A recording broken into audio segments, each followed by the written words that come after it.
Hey, Silver Tubers, it's Mr. Z coming to you from the Silver Pouring Bench on Saturday night. I just wanted to go over this week's pickups with you, share with you what I discovered and what I found. We'll start off with the basic bullion. Got 20 of these OPM generic rounds. Those are furnace fodder. Those are, well, hopefully soon to be turned into nice little creations of some sort. So we started out with the 20 full tube. Go ahead and put those away.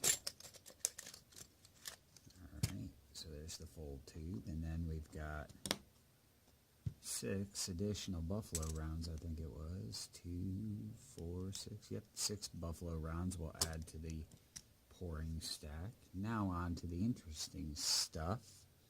Picked up an 84 Engelhard prospector round, so we'll add that to the Engelhard stack. I'm probably going to have to pull these. I've already got a tube of them, and now I'm working on a second tube inadvertently. I didn't mean to, so they just keep showing up.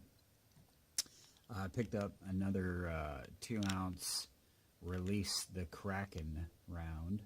I hadn't intended on it, but it was just, the price was right. I think I already have 2 of them, so this will make number 3. But like I said, the price was just right, and so I picked one up regardless.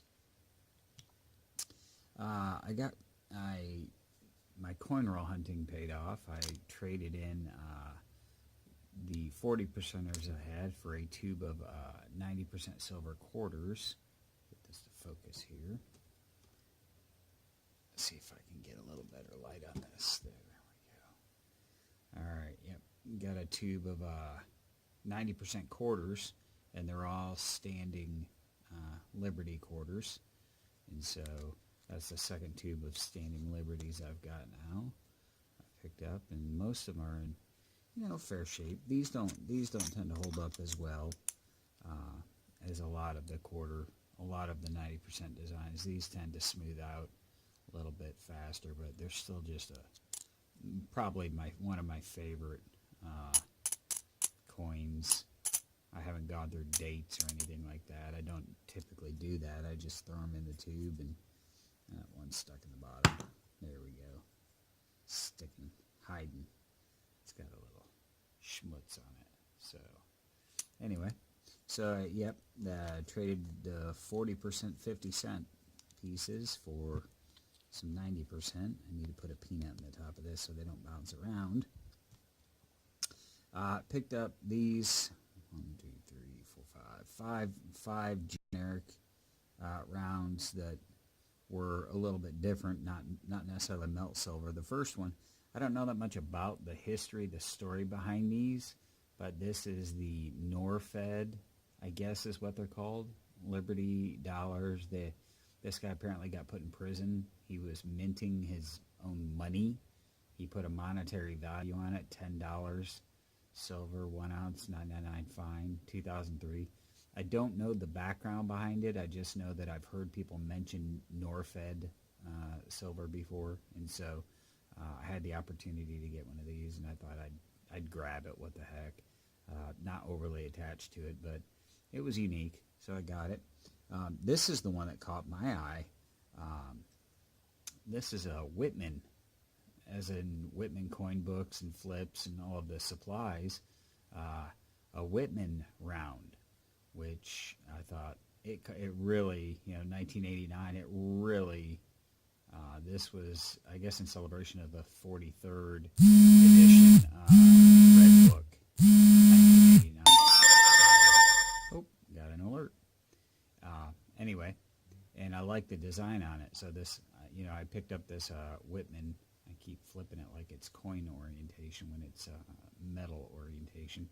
But I like that. I thought it was really, really cool. And then some corporate rounds. I don't know much about them, but they were older. The Associates for Outstanding Achievement and Excellence in 1990. It's got like a proof finish on it. So I always find it interesting when companies, utilize precious metals as a reward for employees. Like this one from Merck, 100 years of value and vision, 1891 to 1991. Very, very, very shiny, shiny silver. So, and then this last one, just the design on it caught my eye. It's minted by the Worldwide Mint Incorporated, I think it says 1981 at the bottom, but it was just a really neat and interesting design. And so, American Eagle and 1 ounce 999 fine silver, just a really good looking round. So the unfortunate part about it is it's slightly larger diameter, ever so slightly larger, than some of the rounds.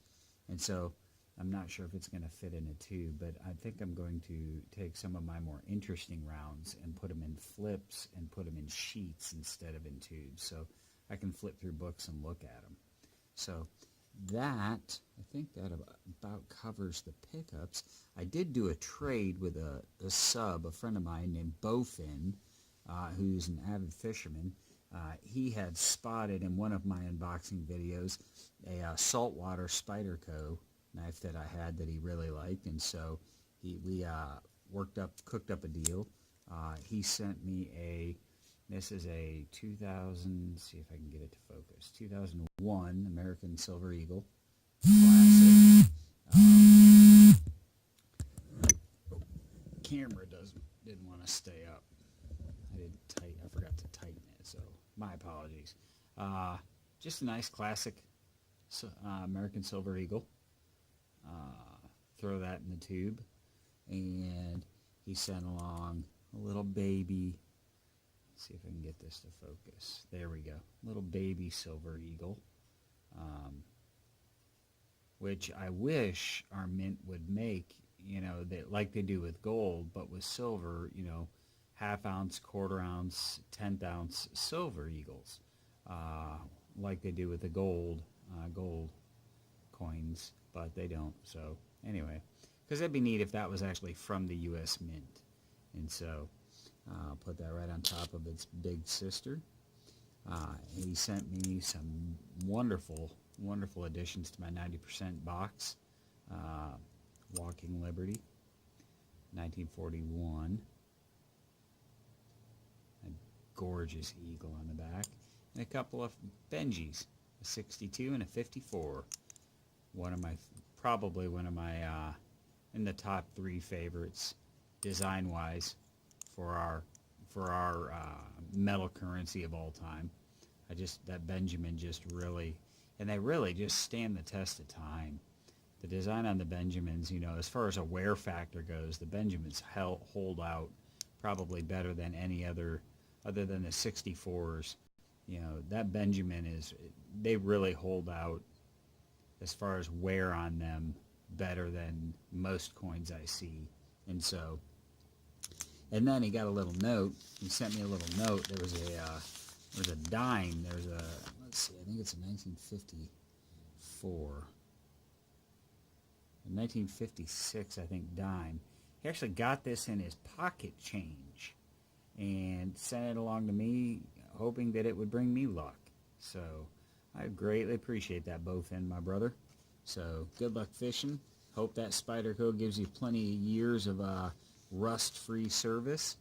And that, my friends, is my silver stacking for the week. I appreciate it. I'm glad everybody is out there, and I hope everybody's doing well. In the meantime, it is Mr. Zeke saying stack often, stack consistently, and stack patiently. Cheers, everybody.